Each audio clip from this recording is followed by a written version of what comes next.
Welcome, welcome, welcome, welcome to Tara's Traveling Paints. I don't have a lot of drawing room, but I gotta paint.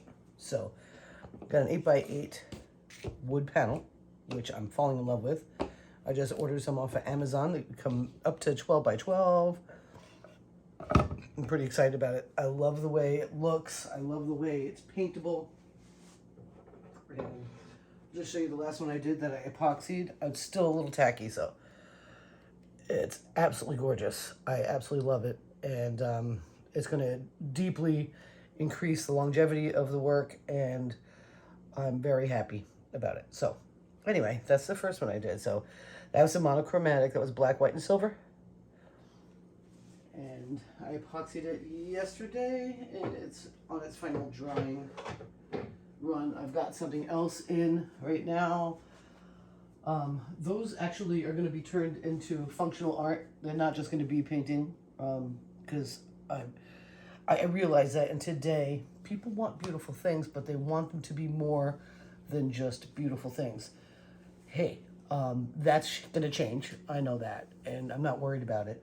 However, for this season, I would like to create some beautiful functional art pieces that people can either purchase for themselves or purchase for gifts, and just to help make everything a little bit better.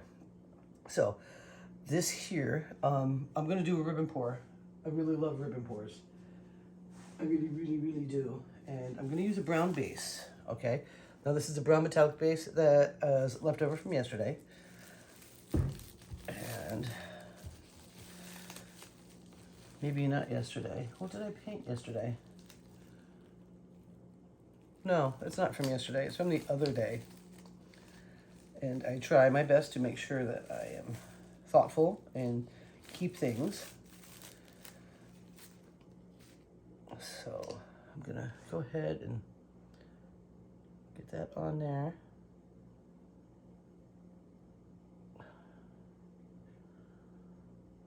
So I'm gonna use some pretty fancy schmancy colors on this.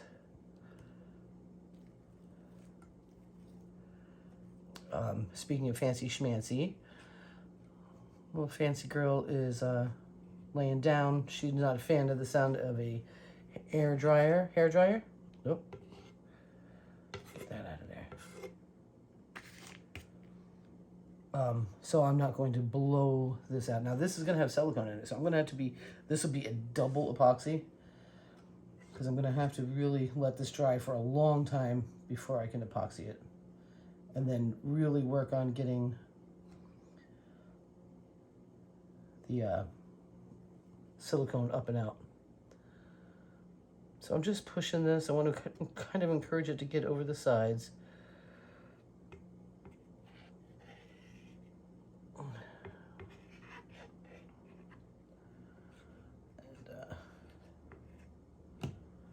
yeah, it's difficult when you have silicone in it, but it's not impossible. It just means usually, for me anyway, at this point, double coating, letting it fully dry, sanding it down, and re-epoxying. So that's generally what it means to me for now. So that's what's up. And I probably should have chosen a different base, because I can see the silicone in this, and that's kind of problematic, but it's all good in the hood. Okay, so that's done. Oh, I've got to add some more fire. So the epoxy piece I just did is going to also need, it's got a couple of little not divots, but bubbles that just can't seem to go away. And the epoxy that I use is Stone Coat Countertops Art Epoxy, unless I'm doing a countertop or a tabletop. And you've got an hour work time, 45 minutes to an hour work time on it. And those little bubbles snuck up on me, didn't even see it going down. And so I will have to do a light sanding and a re-epoxy just to make it more of commercial value. That's not enough. yeah, I want it to be as good as possible. I mean, people do know it's homemade, so that's okay too.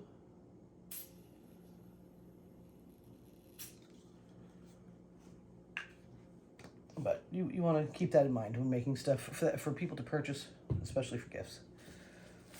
Not everybody appreciates a homemade item, so you want to watch your market on that. And always disclaim, you know, if you have a website or posting on Facebook Marketplace, these are handmade. There may be imperfections that you might encounter or something like that. You want to do that. So let me go ahead and hit that with a little fire. Now this might actually be excellent because of the silicone. It might do some magic with this pour. So I don't want to go straight out of the bottle. I am using customized ready pour paint. Basically paint that I've extended with Floetrol. So it's 1, 2, 3, 4, 5. And so I want to kind of be more in control of that. So I got a beautiful violet.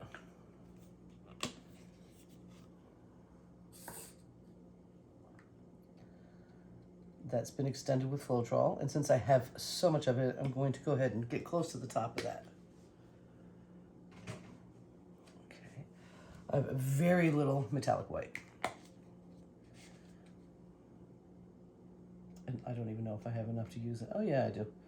That'll be in the end as an accent because of how little it is, okay?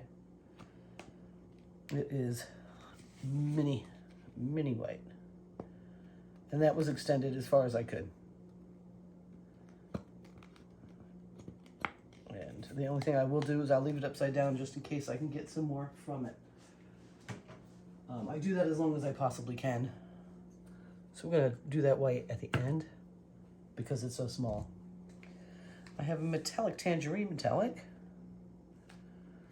And you know me, I gotta have metallic in there. I gotta do it. So I'll go about halfway. And again, these will be less colors because they're metallic and there's little amount. I still have a little bit more, so again, it goes upside down until I absolutely must part with it. And here I have aqua green.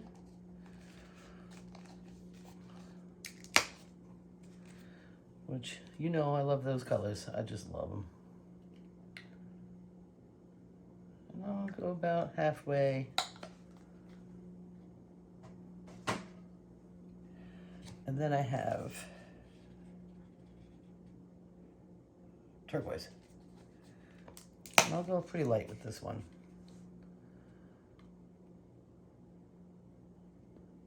So I've got about 1/4 cup, 1/3 of a cup, 3/4 of a cup, 1/8 of a cup, and about 1/3 of a cup of the orange.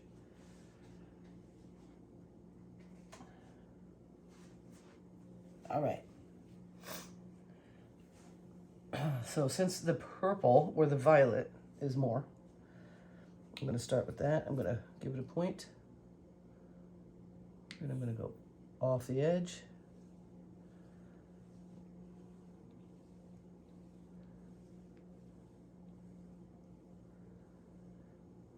Take it as long as I can.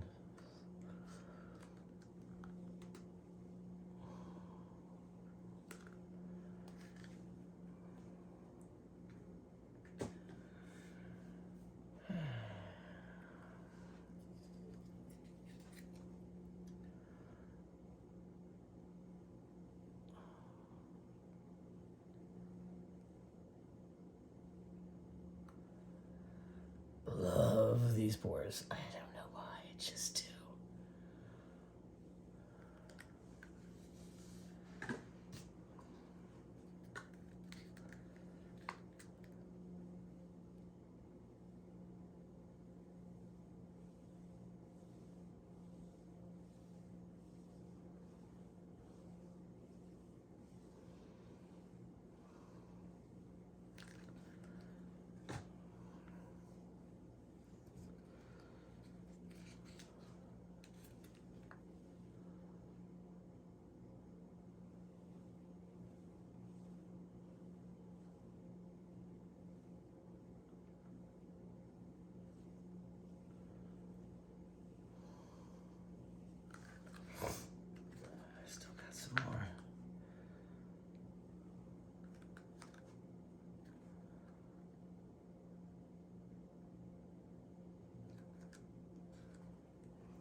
Now the white.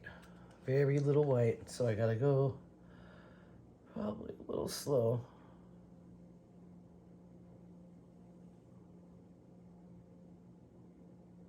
So I can get it to come all the way to the bottom of the painting, which would be nice. All right.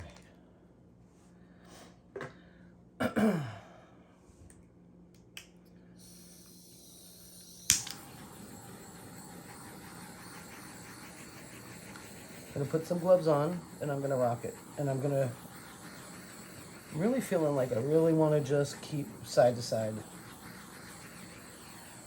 But you know, you've been with me before if you've watched any of my videos before. I change my mind and revamp as I go all the time. I'm trying to get good at making sure I wear my gloves. So,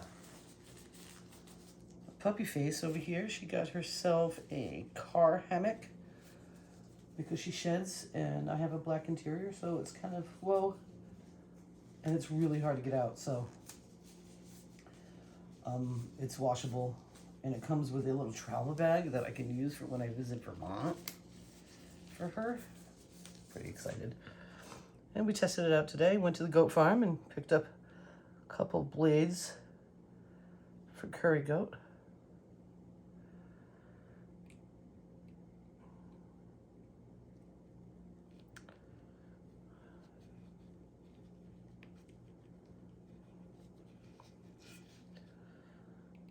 I will rock back.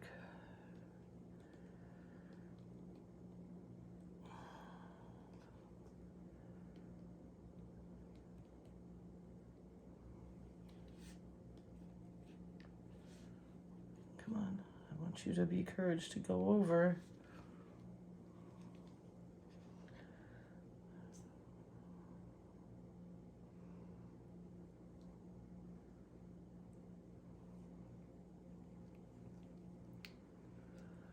See if I can get it to straighten back up a little bit. It's not quite what I was hoping to do, but that's okay. It's gonna be beautiful anyway.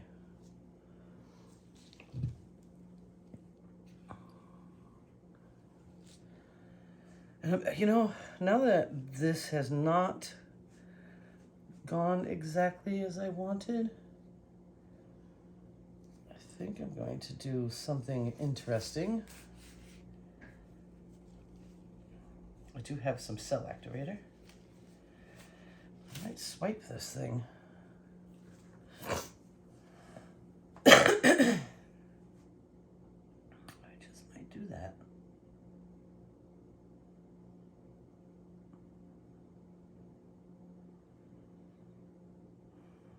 Kind of up in the air about that.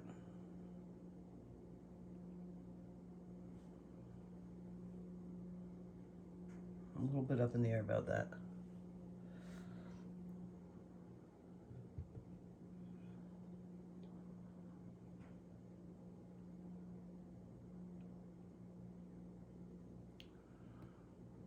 I don't really want to do that. So I'm just going to keep tilting, and I'm going to find a happy spot.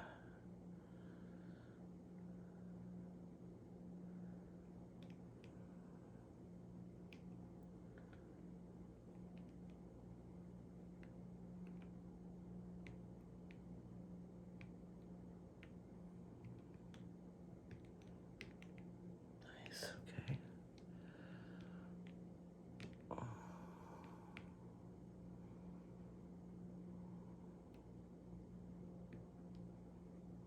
Yeah, I'm much happier now that I just decided to keep tilting. But yeah, I took my gloves off so fast. See, this paint here I will scrape and put back in a container. I would probably mark it. Hey, this has got silicone in it. If you're doing epoxy, you might want to just stick with like a canvas that you're not going to cover in epoxy. Just because it is a very long process to get it out of there. And it kind of drives me crazy. But that's okay, because I didn't have far to go. You know what I'm saying? Not far to go at all.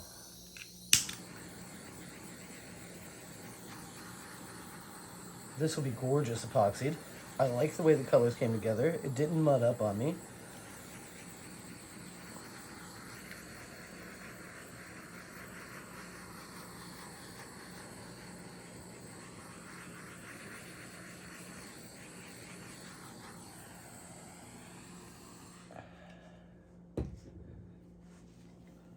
And I have to touch the camera, so I gotta really try to get this paint off my hands. Because I want to bring you in to take a look. Take a look-see. I don't want to mess with it any further. I don't want to mess with it. Because I do have lines. It is obviously a rip and pour, and, you know, that I love. I probably should stick with the type of rip and pour that I was looking for. Was kind of more like this. You know, just more direct. Less wavy, like this rip and pour. This is more of, you know, a different kind of rip and pour. You see what I'm saying? This will get epoxied. I can't wait.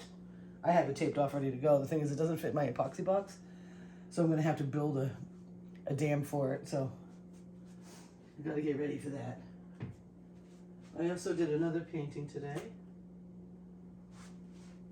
On the inside of that panel. When this dries, I'm going to paint the outside black.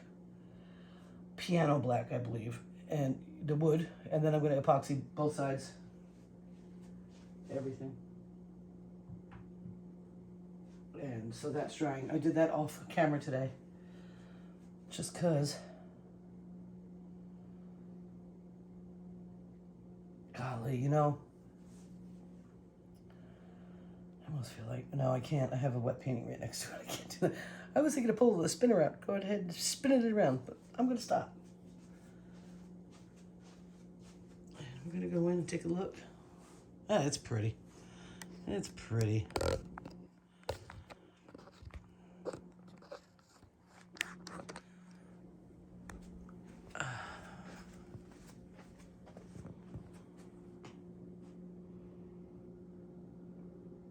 And it'll develop more as it dries, so I'm kind of excited to see how it goes. And you can see how the silicone in the base coat has come up through. Might end up with some chameleons. Actually, that's really beautiful. I really like it. Huh. Tell me what you would have done differently, guys. Obviously, maybe you would have just mixed paints for this instead of using leftovers. Maybe you would make sure there was no silicone in there. It actually looks puffy. Like, it's almost got a 3D effect. It's really pretty. Just let me know your thoughts. And hopefully this inspires you to do a rib and pour as well. They're so beautiful. Thank you so much for hanging out with me again. And I'll see you on the other side.